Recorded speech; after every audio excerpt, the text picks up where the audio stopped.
All right, welcome back everybody. Today I want to talk about my roof rack. And the reason I want to do that is I get a ton of questions about this rack. It seems like in the off-road community, people just really enjoy either the look of roof racks or the functionality of them. And I get a lot of questions about what brand mine is and what have I got going on. And so it's a pretty simple build, but I'm going to share a couple of things that are kind of exciting from my perspective about it. And so we'll just start with the basics. It is a BVG rack. And you can see it kind of right there. And the interesting thing about this rack is it's been discontinued since before I got it. I bought it secondhand for a little over 150 bucks, and they don't make it anymore. It's a steel rack. And I bought it intentionally short. A lot of people wonder why I don't have a full rack. And the reason is this allows me full access to this enormous sunroof up here. And I don't open the sunroof all that often, but when we're going through canyons, or right now we're just outside of Grand Teton National Park, it's so nice to be able to open that up and be able to look straight through it into the sky. And so I didn't want it to get in the way. So that's the overall brand of it. It is made of steel, and so it weighs a lot, which puts a lot of weight on my rear suspension. As you can see, the entire thing is pretty much located behind the driver's seat, and so it does put a lot of weight on the suspension. I would like to lighten that up, but that would involve switching to an aluminum rack or doing something custom, and I just don't know if that's where I want to spend my money or my time right now. So let's get into the actual rack. There's a couple accessories bolted on here that you're going to notice. The first one's a high lift jack. A lot of people love having high lift jacks on their car. It looks really tough and off-roady. This is my least favorite thing that I carry on my vehicle. And the reason is, if you've ever used a high lift, you know that they are super sketchy. But at the same time, if you need a high lift, you need a high lift. There's no way to get around it. And so I carry this for a couple reasons. The biggest reason is sometimes something fails in the suspension and you have to get the entire vehicle up off the ground and have the suspension droop down in order to work on it. So like I blew some bushings, some rear bushings back here when I was in Moab, and in order to get to it, I had to take that high lift off. I had to attach it to my rear recovery points, jack up the whole car, and let the suspension hang in order to work on those parts unloaded. This is one of the situations where a bottle jack just wouldn't have done it. I don't have a point on the vehicle that I can lift that high with a bottle jack, and so the high lift was the only way to do it. You could also use it to get yourself off of a high-centered situation. So if you beach the vehicle, if your breakover angle isn't good, you can usually use that to tip you one direction or another, or sometimes you can even shove things underneath the wheel to get you out of a sticky situation.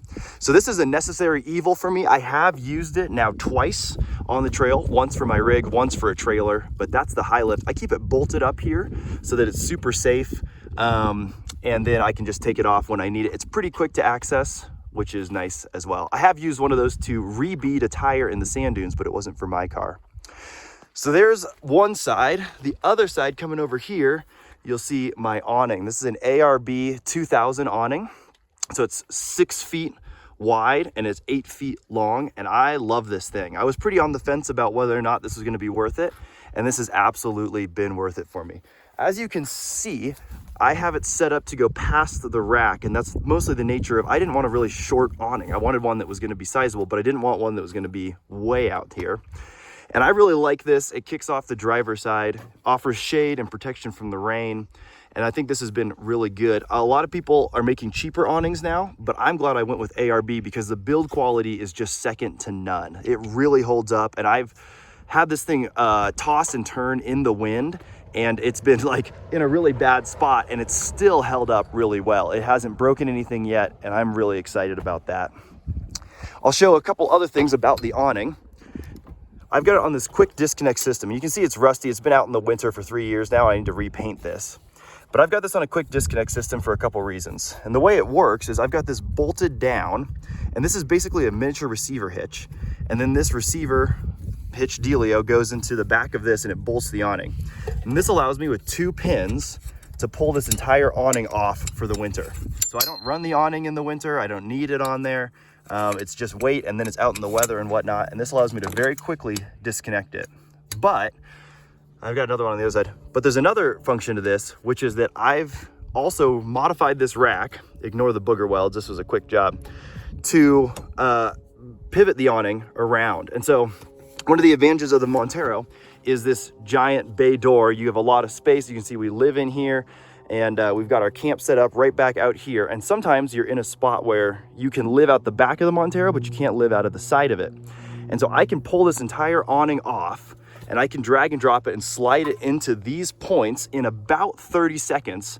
And then I can kick the awning out the back. And that's really, really nice when you're dealing with weather or you need shade off the back. And so that offers a lot of versatility. And so these are pretty slick. I made these myself and I'm pretty excited about how they turned out. And then on the other side, it's hard to see, but there's a locking mechanism that goes in here so that you can't just steal it. A couple other details on here. There's my high lift base. Those are super nice to have, almost essential if you're gonna work with a high lift. It just extends the footprint. Here's a set of X-Bull recovery boards. I just keep these bungee corded down so they're quick to access. I really like these. These boards have treated me well. They're really great in snow recoveries. So I keep 2 up here. And then I think it's absolutely essential that you have a shovel. All of this stuff is really easy to access. It's really quick with just bungee cords, and anyone can get to it if I need them to help me out. And then this right here is a lockable, sealable toolbox. It's just a rigid box. And I just basically bolted it in. And then when you lock this on the front end here, you can't take it off this rack. And so this is, when I'm doing long trips and I'm worried about my vehicle breaking down, I put all my power tools in here, put an extra set of wrenches, extra set of hand tools in this box.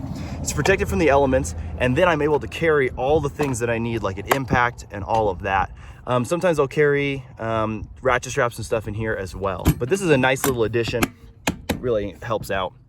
The last thing about the roof rack is I have 360 lighting on this vehicle. And this is something I knew I wanted because when we pull up to a campsite and it's dark, I wanted to be able to light up the whole campsite without needing to have a headlamp on. And this has done a pretty good job. I went with these cheap Amazon lights because they don't put out that much light. I didn't want to absolutely flood everything out if we're in a public campground or something like that and annoy my neighbors.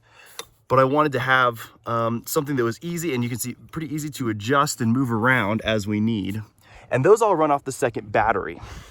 And so if you come down here, this is where I have all my second battery controls. I've got these 2 switches are set up for these lights. And so you can see that we can pull up to a campsite and in a matter of seconds, I can light up the entire place around me. And that's pretty nice. And so all of those are on that switch.